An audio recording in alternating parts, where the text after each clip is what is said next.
बिस्मिल्लाहिर्रहमानिर्रहीम। इन्नल कुरआन लहू फद्ल अव्वलुहा हुब्बुल मन्नान यर्दल्लाहु तआला अन्ना हिन तअल्लमनल कुरआन फिल जन्नति नक़रअ व नुरत्तिल नस्अदु बिल कुरआनि जिनान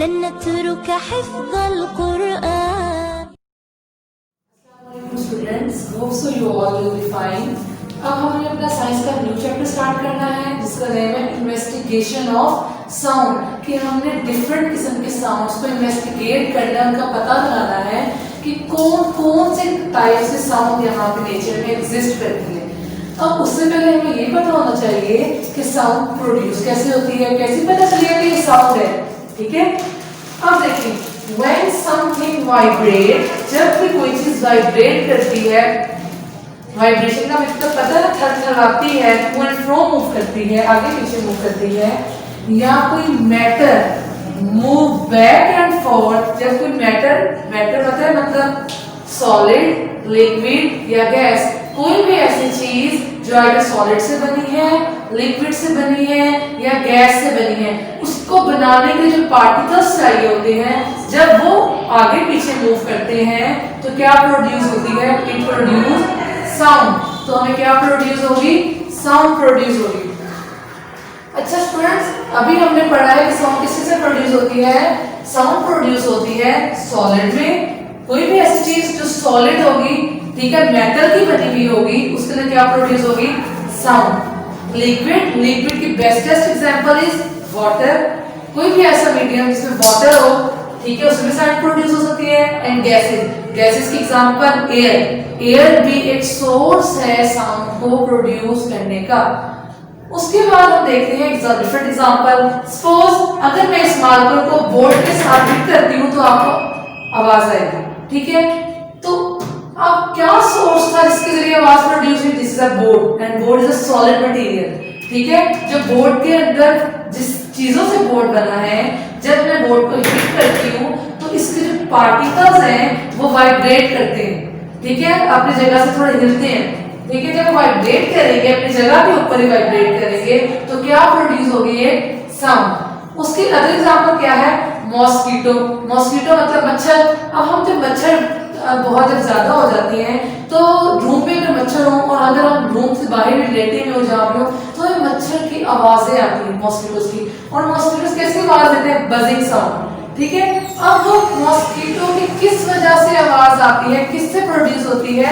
तो मॉस्किटो की जो विंग्स होते हैं ना, मॉस्किटो के विंग्स वो प्रोड्यूस करते हैं वाइब्रेशन, उस वाइब्रेशन से, ठीक है स्टूडेंट्स। तो मॉस्किटो प्रोड्यूस करते हैं कैसे साउंड? Buzzing sound. बजिंग मतलब भिन भिन की आवाज, ठीक है।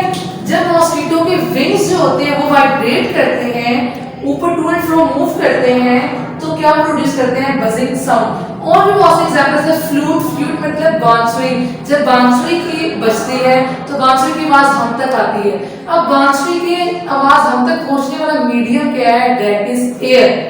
एयर के अंदर जो पार्टिकल्स होते हैं वो वाइब्रेट करते हैं और उसकी वाइब्रेशन से उसकी साउंड हम तक पहुंचती है। अब स्टूडेंट्स, टाइप ऑफ साउंड, कौन कौन सी टाइप ऑफ साउंड होती है? 4 टाइप ऑफ साउंड होती है। Loud sound, soft sound, pleasant sound, unpleasant sound.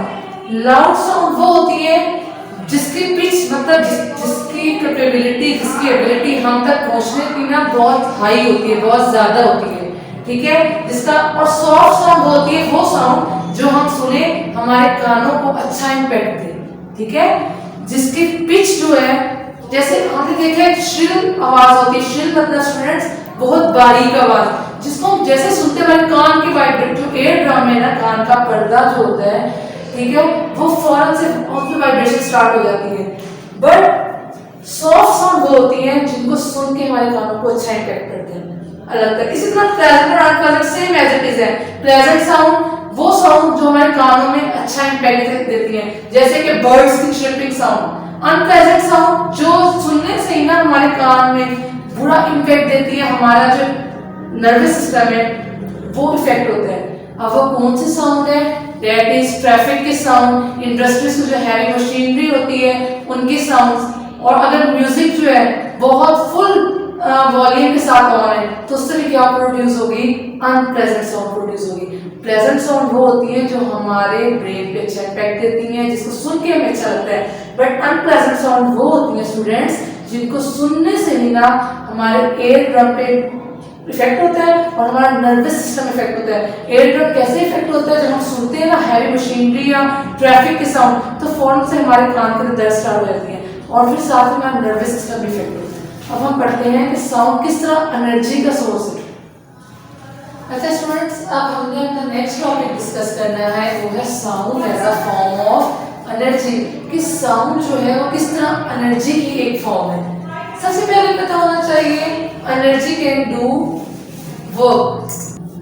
जैसे हमें पता है कि एनर्जी क्या होती है, एनर्जी कैन डू वर्क। अगर हमारी बॉडी के अंदर एनर्जी होगी तो हम क्या कर सकते हैं? वर्क। और वो एनर्जी कैसे आती है? जब हम अच्छा खाना खाएंगे, हेल्दी फूड खाएंगे, तभी तो हम डिफरेंट एक्टिविटीज कर सकते हैं, डिफरेंट वर्क कर सकते हैं। तो एनर्जी का बहुत रिलेशन है साउंड के साथ। सबसे पहले हमें पता होना चाहिए एनर्जी क्या करती है। Energy help to do work. Energy हमें वर्कआउट करने में मदद देती है और वो वर्क क्या करता है? और वर्क तब होगा जब कोई ना कोई चीज समथिंग मूव, जब कोई ना कोई चीज मूव करती है। स्टूडेंट कॉमन से एग्जांपल, सपोज अगर ये मार्कर यहाँ पे पड़ा है, ठीक है, मेरे हाथ की उसे क्या मिल रही है? एनर्जी। जब उसे एनर्जी मिलेगी तो मेरा हाथ, तो इस बोर्ड से उठा के मैं उसको लेके आई हूँ, अपने हैंड में लेके आई ना, मेरे बाजू ने उसको एनर्जी दी, मेरे हाथ में उसको उस एनर्जी की वजह से वो मार्कर अपनी जगह से हिल के कहाँ पे आ गया? मेरे हैंड में आ गया। तो दैट इज एनर्जी। उसके बाद हम देखते हैं कि साउंड का क्या रिलेशन है। साउंड भी ना एक एनर्जी की काइंड है, साउंड एनर्जी की एक फॉर्म है। अब वो कैसे है स्टूडेंट्स? सपोज हमारे पास एक ड्रम है, ठीक है, उस ड्रम को मैंने बीट करना है, मैंने बजाना है। अगर ड्रम नहीं है, कॉमन से एग्जांपल, ये मेरे पास बोर्ड है, ठीक है, सपोज मैं इसे कहती हूँ ये बोर्ड नहीं, हम इसको अज्यूम करते हैं कि ये एक ड्रम है, ठीक है, उस ड्रम को मैंने बीट करना है, ठीक है। अब स्टिक है मेरे पास, अब मैं क्या करूंगी? अगर मैं इस ड्रम को स्लो बीट करती हूँ, ठीक है, एनर्जी मेरी स्लो है, तो आवाज भी कैसी आएगी? ऑब्वियसली कम आएगी ना, सॉफ्ट साउंड आएगी जो आपका कान को डिस्टर्ब नहीं करेगी। अब मैं क्या करती हूँ? मैं इस बोर्ड को फुल एनर्जी लगा के बीट करती हूँ। अब इस बोर्ड पे मेरी एनर्जी क्या लगी? ज्यादा लगी। जब मैंने एनर्जी ज्यादा लगाई तो मेरी जो साउंड आप तक कन्वे हो रही थी, आप तक पहुंच रही थी, वो भी क्या लगी? वो भी ज्यादा लगी। इस तरह ये रिलेशन हमें क्या बताता है कि जितनी ज्यादा एनर्जी लगाओगे ना, जितनी ज्यादा एनर्जी के साथ हम किसी भी चीज पे लगाएंगे, जो वो चीज से साउंड प्रोड्यूस करनी है, उतनी ही हमें लाउड साउंड आएगी, उतनी ही हमें ऊंची साउंड आएगी, ठीक है। और जितनी कम एनर्जी लगेगी, जितनी कम हम एनर्जी लगाएंगे, उतनी हमें सॉफ्ट साउंड आएगी, उतनी ही हमें हल्की साउंड आएगी। यही लाउड एंड साउंड सॉफ्ट का डिफरेंस है कि लाउड आवाज, ऊंची आवाज, सॉफ्ट साउंड, हल्की आवाज। इसी तरह अगर सपोज एक ड्रम है, एक डेक है, ठीक है, डेक की जो साउंड है मैंने फुल कर दी है, उसकी आवाज मैंने बहुत तेज कर दी है, और उसके ऊपर ना मैंने दो जगह डेक रखी है। एक रूम में मैंने डेक वो रखा है, एक जगह मैंने वो एक्सपेरिमेंट कर रही हूँ जहाँ मैंने डेक का जो वॉल्यूम है वो फुल किया है, ठीक है, और एक जगह ऐसा डेक है जहाँ पे उसका वॉल्यूम बहुत स्लो है। अब दोनों डेक पे एक्सपेरिमेंट करने के लिए मैं उस डेक पे पेपर का पीस रखूंगी और जो उस रूम में रखा है उस डेक के ऊपर पेपर का पीस रखूंगी। अब मैंने ऑब्जर्व करना है कि साउंड का पेपर के ऊपर क्या इफेक्ट होता है, क्या फर्क पड़ता है साउंड का। स्टूडेंट्स एक चीज आपने याद रखनी, जितनी ज्यादा उसकी साउंड होगी ना, ठीक है, डेक की, उतनी ज्यादा पेपर के अंदर एनर्जी आएगी और पेपर आहिस्ता आहिस्ता अपनी जगह से क्या करने लगेगा? वाइब्रेट। जिस डेक की आवाज तेज होगी उधर पेपर मूव करेगा, वाइब्रेट करेगा उस डेक के ऊपर, और एज कंपेयर टू वो डेक जिसकी आवाज स्लो होगी। यही इफेक्ट है कि जितना आवाज लाउड होगी, पेपर को उतनी ज्यादा क्या मिली? एनर्जी मिली और पेपर ने अपनी जगह पे मूव किया। जितनी डेक की आवाज सॉफ्ट थी, पेपर को उतनी कम एनर्जी मिली और वो अपनी जगह पे थोड़ा थोड़ा वाइब्रेट किया। ऐसा नहीं कि वो नहीं करेगा, वो करेगा बट उतना नहीं करेगा जितने ये लाउड साउंड वाले थे। ये हमारा रिलेशन था कि साउंड और एनर्जी का आपस में क्या रिलेशन है।